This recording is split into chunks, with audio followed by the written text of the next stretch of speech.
Here is the space station. I think the main gist of what we were trying to achieve with this at the very, very beginning was the idea of this giant perimeter gun that orbits the Earth and is used for satellite defense. One thing I really liked about the space station was how you could actually really have a sense of where you were in the station with all the windows looking out onto the gun, like all these atrium spaces where you've got a lot of sight lines to other parts of the station that you later get to. Unlike the Pillar of Autumn, you really didn't have a sense of how big the structure was.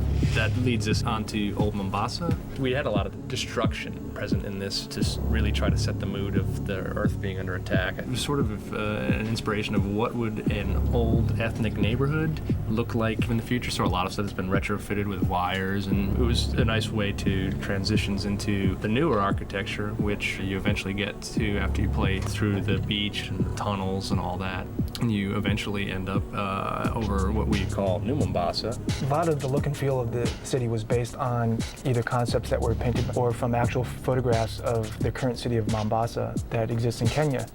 And so that's why it seems familiar. At the same time, we've tried to add as simply as possible signs of 500 years of human advance. It sort of still harkens to the arcology concept that Chris Lee was working on a long time ago for the E3. You'll see a lot of architecture here, like this large bridge. There's some highway sections, and then the new city. And the reason why the arcology was replaced is because it was such a massive structure that you really felt like you were just in a gray metal canyon and not in a living city, nearly as much as the new level. So hopefully it was a change for the better.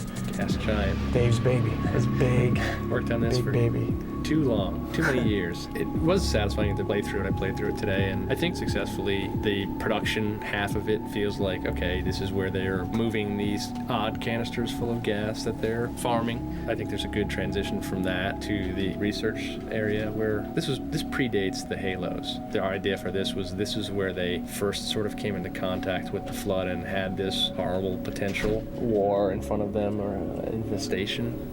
Okay, here we go. Sentinel Wall. This is where things start to cook up story-wise. This wall was built by the Forerunners to keep the flood quarantined into a specific area on Delta Halo.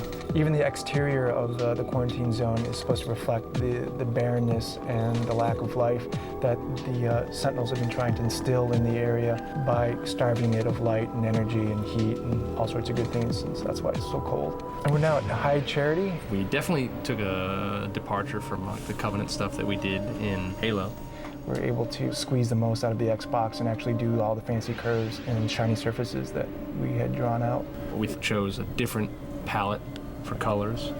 Yes, purple. A lot darker. Much darker purple than Darker purple, desaturated. Mauve tones of Halo 1. But we pulled off a much better organic feel to everything, which was really, really kind of neat. And so the lighting is going to be very dark and moody. So now we're looking at the Delta Halo. It's really cool. It has a lot of beautiful water shots.